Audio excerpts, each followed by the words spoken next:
যারা কুলবতী হয় তারা কিন্তু দেখবেন সারাক্ষণ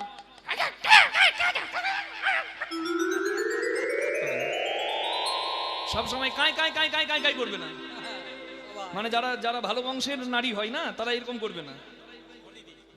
যাদের বনে দিয়ে আনা থাকে, মানে আমি ছোট বড় করছি না কিন্তু বলছি আর কি।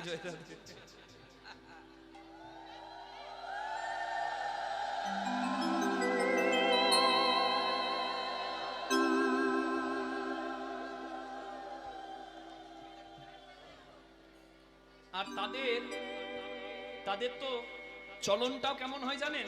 গজজিনী মন্দ, হাতির মতো আস্তে আস্তে। হস্তিনী, পদ্মিনী, শঙ্খিনী নারীর প্রচুর শ্রেণী আছে।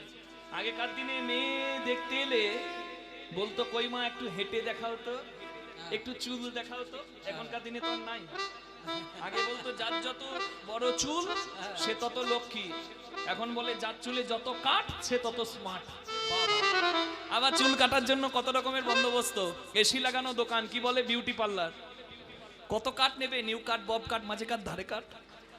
আরে ভগবানের দেব ভুরুগুলো কেউ ছাড়ে না গো, ওই সুতো নিয়ে টানা হেঁচড়া।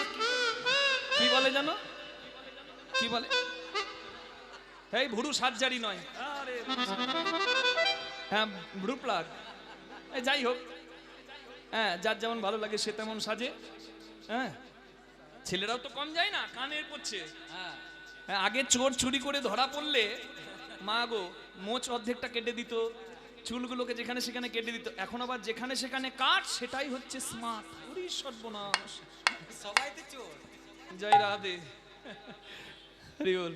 যাই হোক, এটা রসিকতা করলাম, কিন্তু আসল কথাটা কি, মেয়েদের চুল বড় হলে বলতো লক্ষ্মী, মেয়েদের গমন বলতো হেঁটে দেখাও।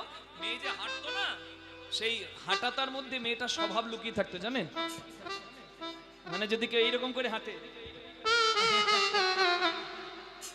বলে ওরে বাবা রে, একবারে সংসার লাটে তুলে দেবে।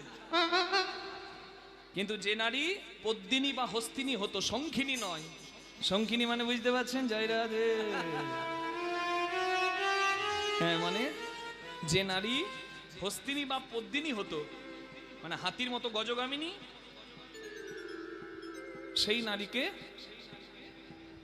গ্রহণ করতো সবাই।